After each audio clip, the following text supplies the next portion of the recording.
Hello everyone. However, there are many difficulties in the railway alignment design, especially in mountainous regions. Firstly, the railway alignment design, or more specifically, the mountain railway alignment design, is very complex and time-consuming. To design an alignment about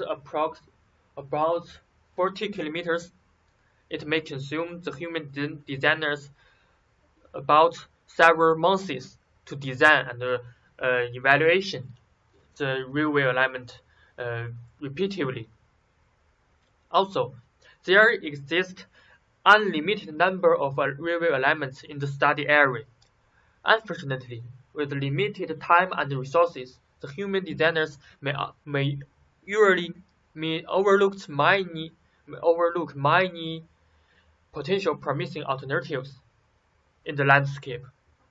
Thus, the traditional railway alignment design methods, that is the manual work, faces many difficulties and challenges.